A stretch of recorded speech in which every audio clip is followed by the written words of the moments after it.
فرمانا ہے مغفرت عطا فرمانا.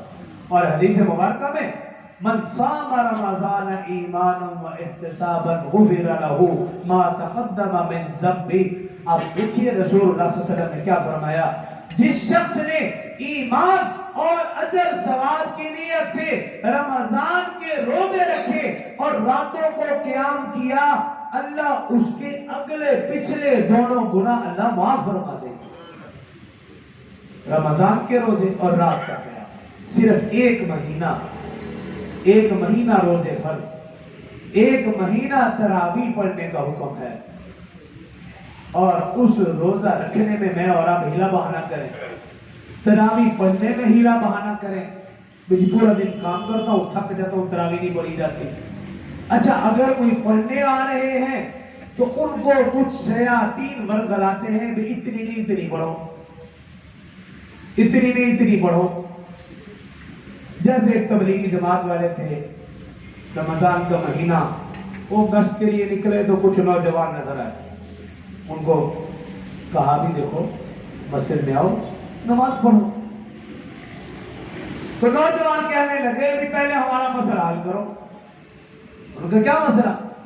مسئلہ یہ ہے کہ ہمیں بتاؤ تراویح 8 ہے یا 20، یہ مسئلہ حل کرو پھر ہم جائیں. اب وہ تو تبلیغی تھے، اب ان کا جواب بڑا کمال تھا. کہنے لگے بھی دیکھو اس بحث میں مت الجھو، جو 8 پڑھے لگے رہے، جو 20 پڑھے لگے رہے، میں اور آپ ان کی فکر کیوں نہ کریں جو نہ 8 پڑھتے ہیں نہ 20 پڑھتے ہیں، جو مسجد میں آتے ہی نہیں. ہمیں ان کی فکر کرنی ہے، جو آ رہے ہیں ان کے پیچھے نہیں پڑھنا.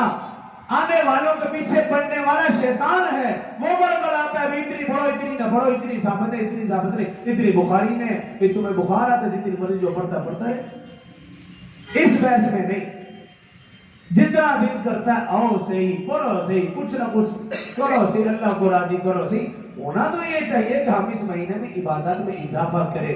اضافہ نہیں کر سکتے تو جو 20 متعین ہے وہ تو پڑھے نا، اس میں سے تو کم نہ کریں. ہاں یہ چھوٹا ہے، اگر آپ تھک گئے ہیں تو گھر جا کے بری کر لیں، تہجد سے پہلے پڑھ لیں، بری کر لیں. زیادہ تھک مر گئے ہیں بیٹھ کے پڑھ لیں، پھر پڑھو صحیح، 20 میں اس میں کام نہیں کرنا. ہاں سہولت کا فائدہ اٹھائیں، وہ سہولت یہ ہے کہ آپ بکوے وقفے سے پڑھ لو. زیادہ تھک گئے ہو تو بیٹھ جاؤ. اگر وہ اتنی تھک گیا ہے وہ لیٹ کے پڑھ لے، پھر بیمار ہے، کوئی اتنی پریشانی میں مبتلا ہے. لیکن اگر کوئی شخص ذہن میں یہ بات بٹھا لے جی 20 تو ہے ہی نہیں، تو پھر حضرت عمر رضی اللہ عنہ سے لے کر آج تک حرم شریف میں پوری دنیا میں جو 20 پڑھی جاتی ہیں وہ لوگ کون؟